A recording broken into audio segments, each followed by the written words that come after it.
সঙ্গীতে থাকছেন শম্পা গুহ রায়চৌধুরী, তরুণ মুখার্জি, সৌমি মুখার্জি, সৌম্যজ্যোতি দানা, ললিতা সিনহা, তমাল পাল, গৌতম মুখার্জি, অনিতা রায়, রুবি ব্যানার্জি, অপরাজিতা দে, সঞ্চিতা সাহা, ঐন্দ্রিলা বসু, ধৃতিকণা ভট্টাচার্য, বিধুয়া নায়েক,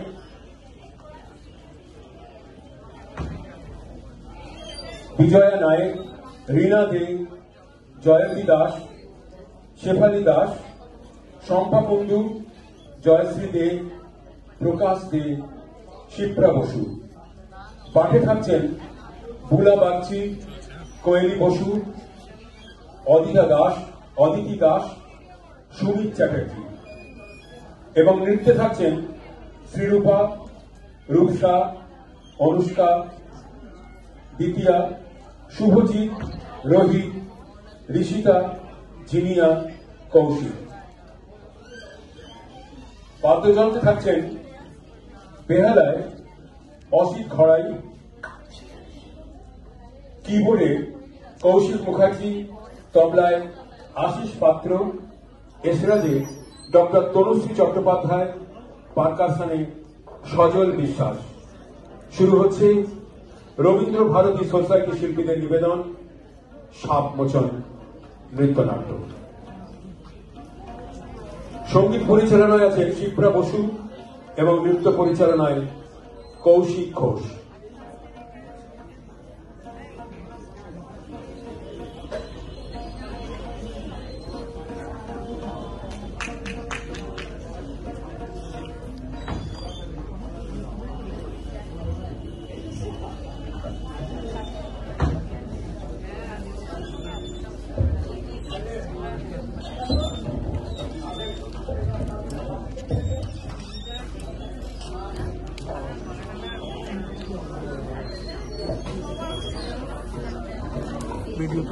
সঙ্গীত ও কবিতায় শ্রেণীগত পার্থক্য রবীন্দ্রনাথ মানেননি। মানলে নিশ্চয়ই বলতেন না উভয়ই যমজ ভ্রাতা, এক মায়ের সন্তান। সঙ্গীত কাব্যের মিলন শিল্পের দুই শাখাকে কিছুটা স্বধর্মভ্রষ্ট হতেই হয়। যেমন কীর্তনের মধ্যে গান ও কবিতা স্ব ক্ষেত্রে বিস্তার করে ও পূর্ণতায় সমেত মিলিত হয়, সংকোচনের প্রয়োজন হয়নি।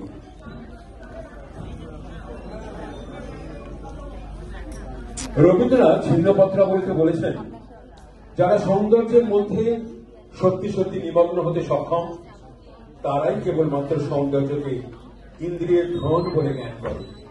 এর মধ্যে এক অনির্বচনীয় গভীরতা আছে, হৃদয়ের মধ্যে এক ব্যাকুলতা আছে।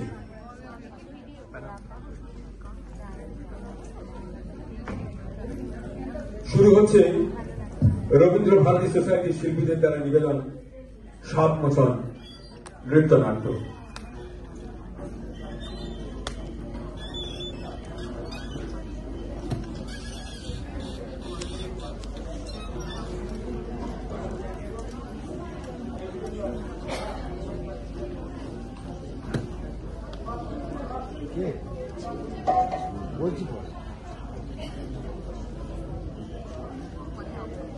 রবীন্দ্রনাথ মনে করেন, বর্তমান যুগের সাধনা হল জাতিতে জাতিতে ঐক্য, মানুষে মানুষে ঐক্য।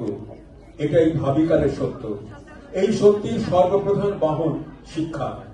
বিদ্যার কোনো জাত নাই, নেই কোনো ভূগোলের বেড়া।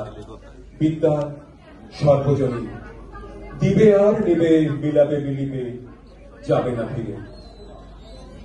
আমার এই কথাগুলো বলছি এই কারণে যে কিছুটা মঞ্চ প্রস্তুত করতে সময় লাগছে, আপনারা অধৈর্য হবেন না।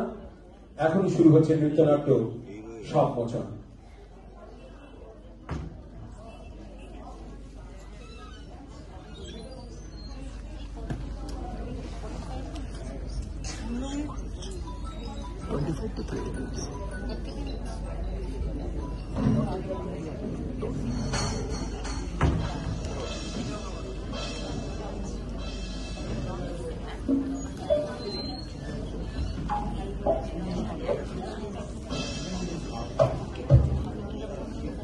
রাজা নাটক বৌদ্ধ আখ্যান অবলম্বনে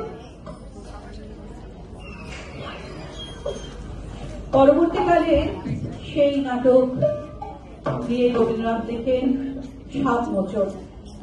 সাতমোচন কিন্তু গীতিনাট্য নয়, সাতমোচনকে রবীন্দ্রনাথ নিজেই বলেছেন কথিকা, অনেকটা অপেরাও বলা যেতে পারে। এখানে বক্তব্য প্রধান কথিকা এবং তাকে গান অনুসরণ করেছে মাত্র।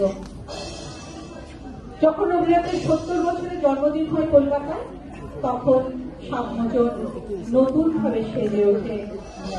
আজ দেখবেন সেই নৃত্যনাট্য সাতমোচন।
হ্যালো হ্যালো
বন্ধুরা, আমাদের একটু অ্যারেঞ্জমেন্টের জন্য সময় আপনাদের কাছে ধার চেয়ে নিচ্ছি। একটু বাদেই শুরু হবে কবিতা, গান, নৃত্যের অনুষ্ঠান সাতমোচন। আমাদের প্রস্তুতি পর্ব প্রায় শেষের দিকে। সকলে এই অনুষ্ঠানে সাক্ষী থাকবেন।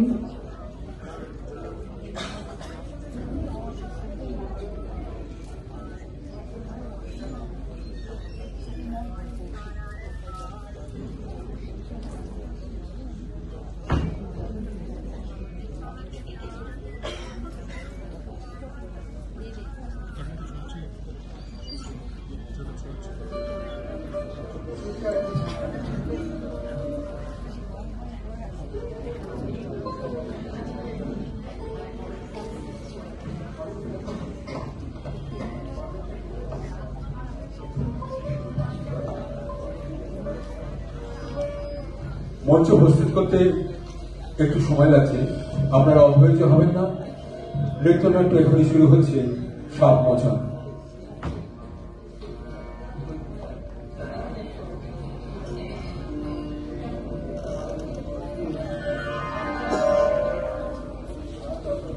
রং যেন মোর মর্মে রাখে আমার সকল কর্মে গেল,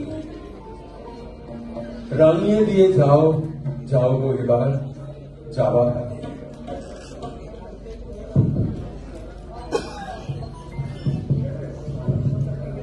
হ্যালো।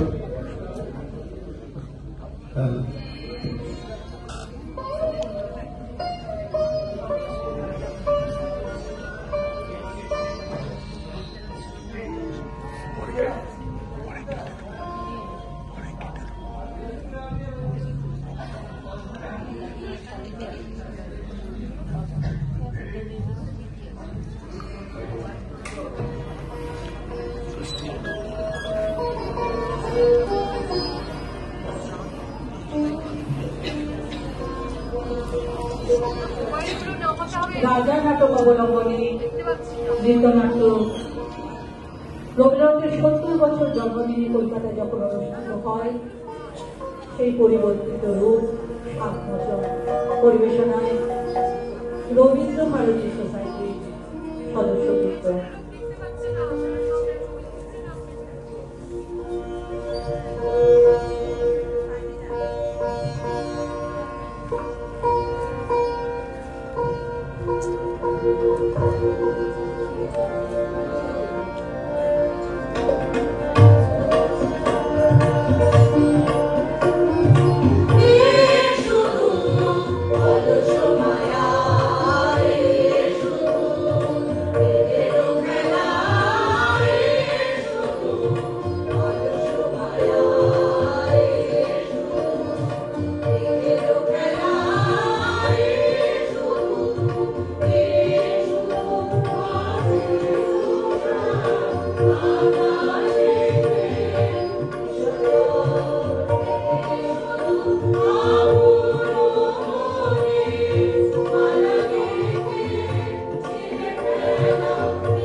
গন্ধর্ব সৌর সেন সুরসভায় গীতনায়কদের অগ্রণী।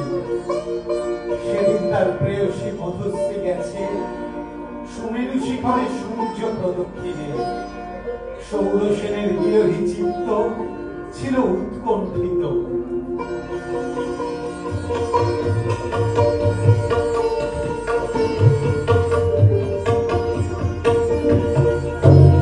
বনবোধানে তার মৃদঙ্গের তাল গেল কেটে, নৃত্য উর্বশীর শ্রমে পড়ল বাধা।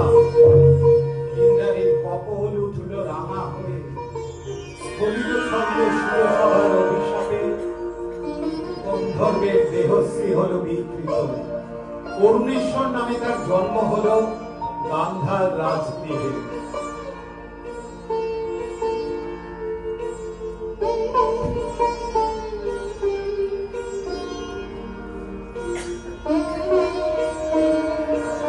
মধুশ্রী ইন্দ্রাণীর পাদপীঠে মাথা রেখে পড়ে রইল।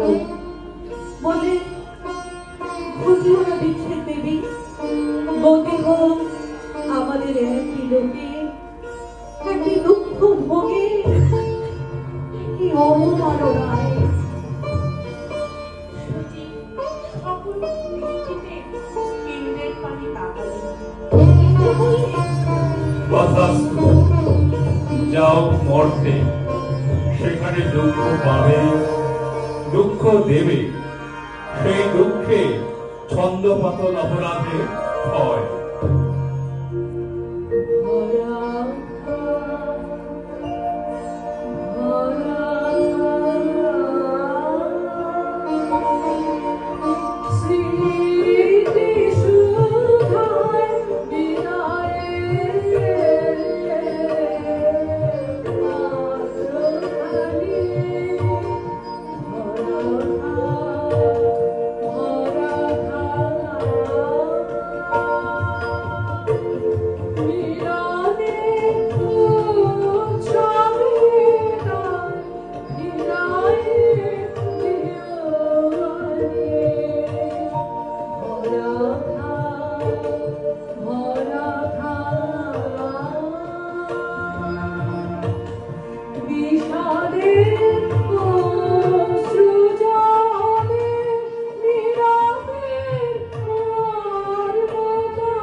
স্বর্গলোক থেকে যে আত্মবিস্তৃত বিরহ বেদের সঙ্গে পরমেশ্বর যৌবনে তার কামরূপ প্রবল হয়ে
কেমন করে কমলিকার ছবি এসে পড়ল গান্ধারে রাজ অন্তঃপুরে। মনে হলো যা হারিয়েছিল এই জন্মের আড়ালে তাই যেন ফিরে ধরা দিল অপরূপ স্বপ্ন রূপে। ছবিখানি দিনের চিন্তা রাতের স্বপ্নের পরে আপন ভূমিকা রচনা করবে। রাজা লিখলেন চিঠি। চিঠি পৌঁছল রাজকন্যার হাতে।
গান্ধারের দূত এলো মঞ্চ রাজধানীতে।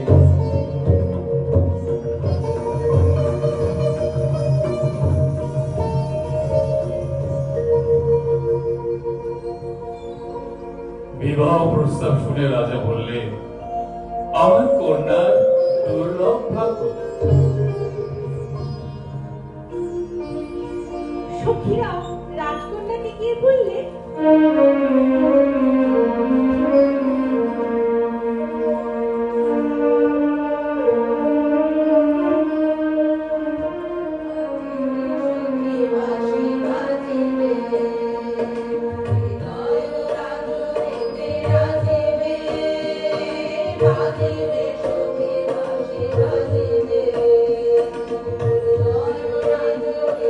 রাজে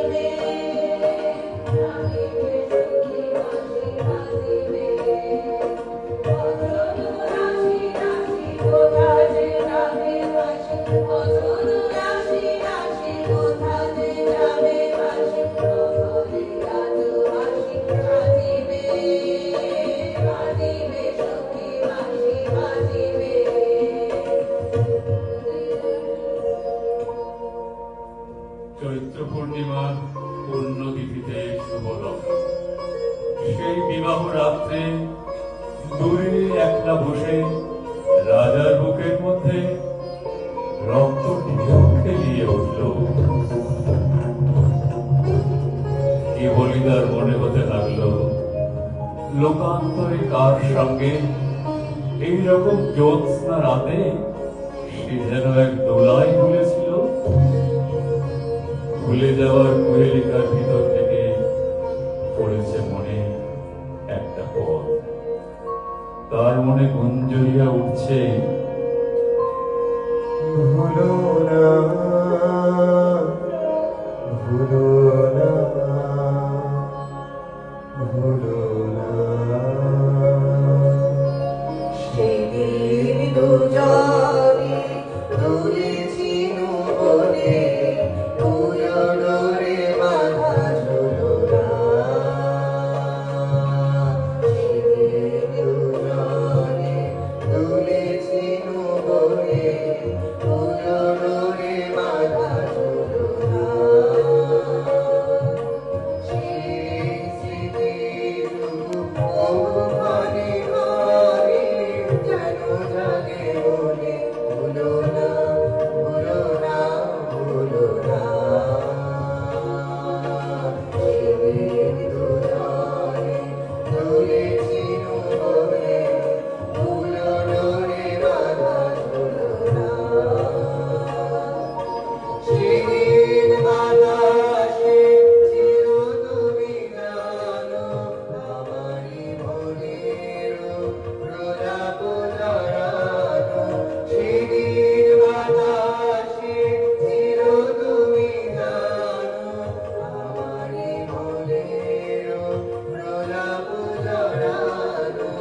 আকাশে আকাশে আছিল ছড়ানো তোমারও হাসির তুলনা।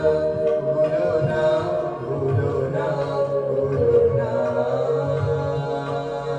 সেদিন দুজনে দুলেছিল বলে পুরনোরে বাঁধা ঝুলো না।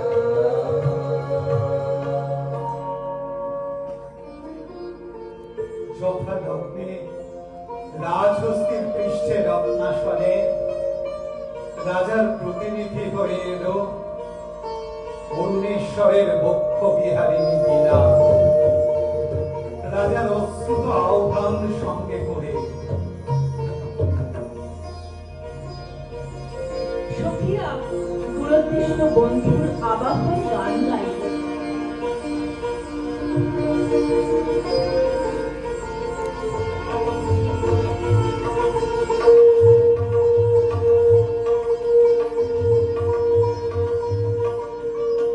অন্তঃপুরিকারা বীণাখানিকে বরণ করে নিয়ে এলো বিবাহের আসরে।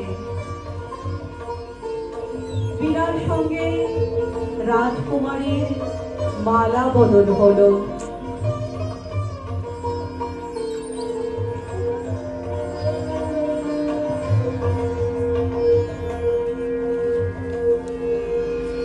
বধূ পতির দিকে যাবার সময় সখীরা সুন্দরকে প্রণাম করে বললে,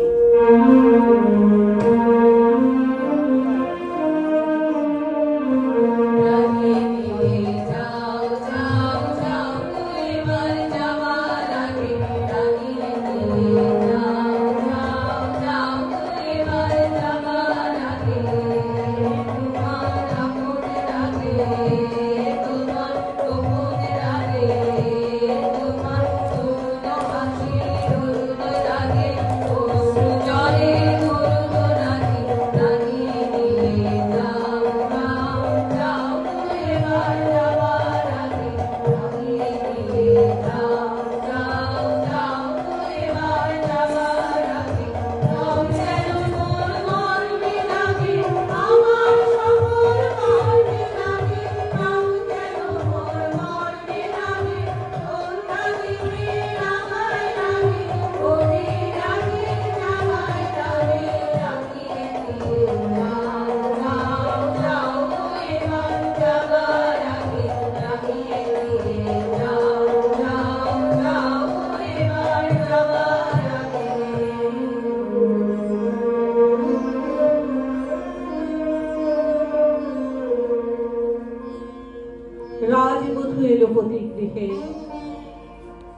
দীপ জ্বলে না, ঘর থাকে অন্ধকার। সেই ঘরে প্রতি রাত্রে স্বামীর কাছে বধূ সমাগম। কমলিকা বলে, প্রভু, তোমাকে দেখবার জন্য আমার দিন আমার রাত্রি উৎসব, আমাকে দেখা দাও।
একদিন রাত্রির তৃতীয় প্রহর, শুভ্রা পূর্ব গগনে কমলিকা তার সুগন্ধি এলো চুল দিলে রাজার দুই পা থেকে বলে, আদেশ করো, আজ উষার প্রথম আলোকে তোমাকে প্রথম দেখব, নইলে আমি বিদায় নিয়ে যাই, রেখে যাই আমার কান্না এই অন্ধকারের বুকে, যতক্ষণ না আমাকে ফিরে ডেকে আনো তোমার আলোর সভায়। রাজা বললে, বিয়ে না দেখার নিবিড় মিলনকে নষ্ট করো না, এই বিনতি। এখনো তুমি অন্য মনে আছো, শুভ দৃষ্টির সময় তাই এলো না। মহিষী বললে, প্রিয় প্রসাদ থেকে আমার দুই চক্ষু চিরদিনই কি থাকবে বঞ্চিত? অন্ধকার চেয়ে যে বড় অভিশাপ। অভিমানী মহিষী মুখ ফেরালে। রাজা বললেন, কাল চৈত্র সংক্রান্তি, নাগকেশরের বনে নিভৃতের সকালের সঙ্গে আমার নৃত্যের দিন। প্রাসাদ শিখর থেকে দেখছে। মহিষীর দীর্ঘ নিঃশ্বাস পড়ল, বললে, চিনব কি করে? রাজা বললেন, যেমন খুশি কল্পনা করে নিও, সেই কল্পনাই হবে সত্য।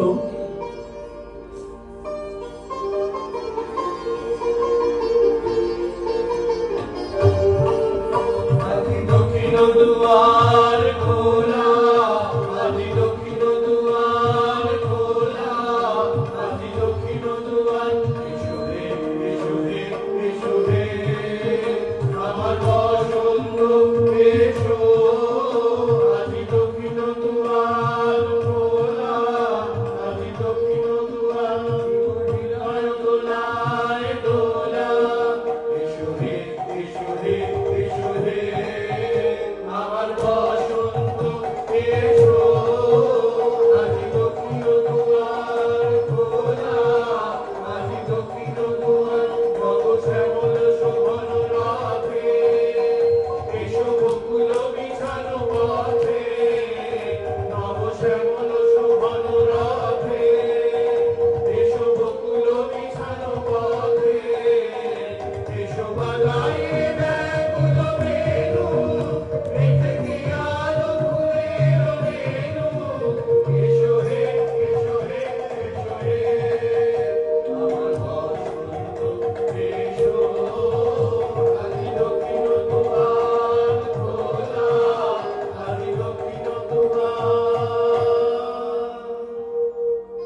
রাতে আবার মিলন। মহিষী বললে, দেখলেম নাচ যেন মঞ্জরিত শালতর শ্রেণীতে বসন্ত বাতাসের অধৈর্য, যেন চন্দ্রলোকের শুক্লপক্ষে লেগেছে তুফান। কেবল একজন কুস্ত্রী কেন রসভঙ্গ করলে, ও যেন রাহর অনুচর, কি গুণেও পেল প্রবেশের অধিকার। রাজার কণ্ঠের সুরে লাগলো অশ্রুর ছোঁয়া, বললেন, যাকে দয়া করলে তোমার হৃদয় যেত ভরে, তাকে ঘৃণা করে কেন পাথর করলে মনকে? রসবিকৃতির বিরাস হইতে পারিলে। রাজা হাত ধরে বললে, একদিন সইতে পারবে আপনারই আন্তরিক রসের দাক্ষিণ, কুস্তির আত্মত্যাগের সুন্দরের সার্থকতা। ভ্রু কুটিল করে মহিষী বললে, অসুন্দরের জন্যে তোমার এই অনুকম্পার অর্থ বুঝিলে। ওই শোনো, উষার প্রথম কোকিলের ডাক, অন্ধকারের মধ্যে তার আলোকের অনুভূতি। আজ সূর্যোদয় মুহূর্তে তোমার প্রকাশ হোক আমার এই দিনের মধ্যে, এই আশায় রইলেন।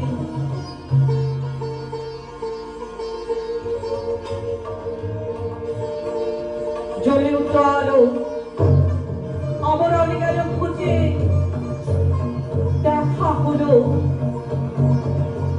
জ্বলে উঠল যুগলের সংসার, কি অন্যায়, কি নিষ্ঠুর বঞ্চনা। বলতে বলতে কমলিকা ভয় থেকে ছুটে পালিয়ে গেল।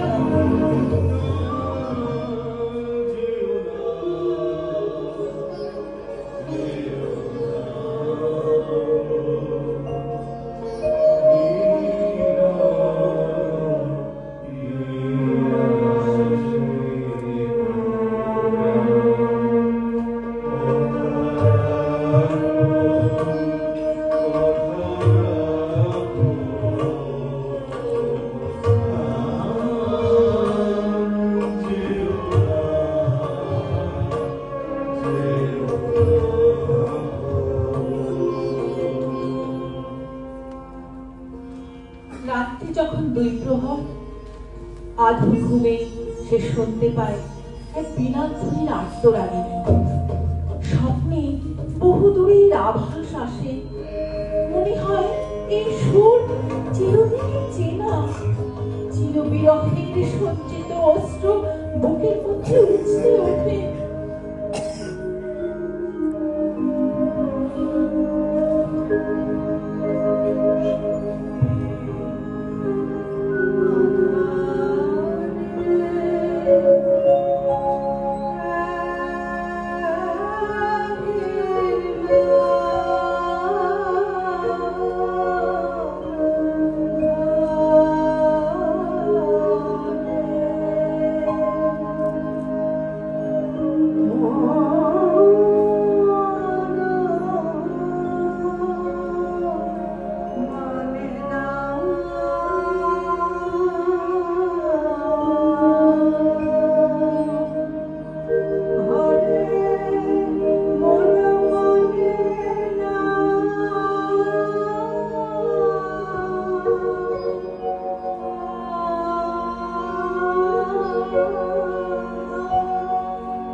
রাজমহিষী বিছানায় উঠে বসে, স্বস্থতার বেণী, স্বস্থতার বক্ষ, বিনার গুঞ্জরণ আকাশে মেলে দেয় অন্তহীন অধিকারের পথ। রাগিনী বিছানো সেই শূন্য পথে বেরিয়ে পড়ে তার মন। কৃষ্ণপক্ষের চাঁদ ডুবেছে অমাবস্যার তলায়।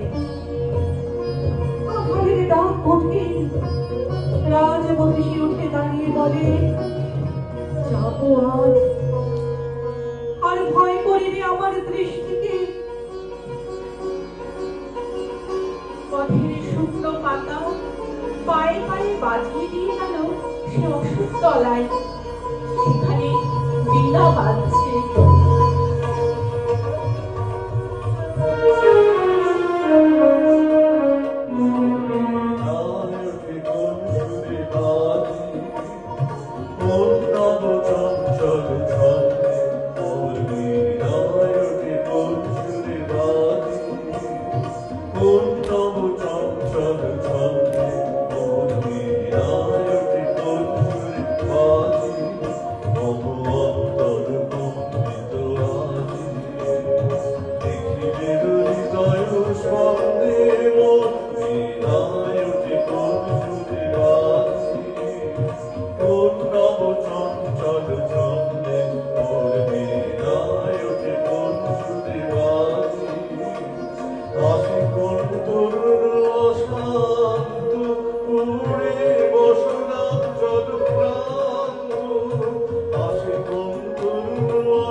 বীণা থামলো, মহিষী থমকে দাঁড়ালো।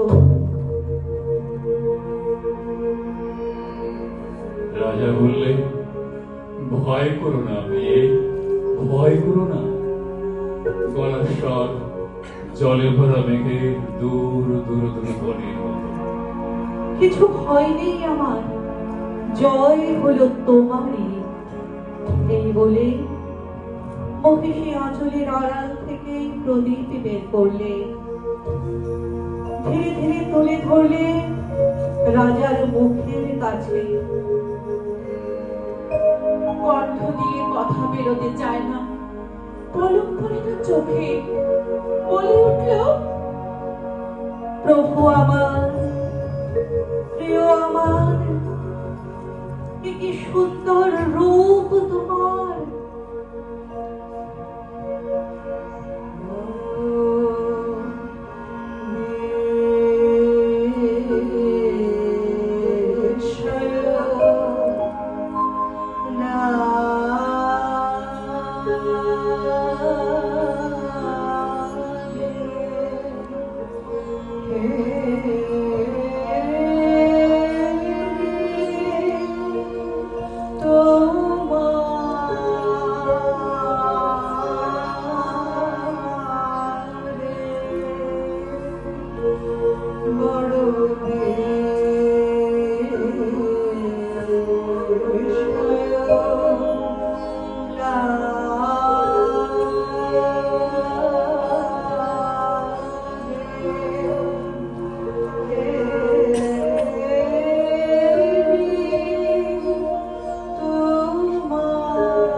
অসাধারণ পরিবেশনা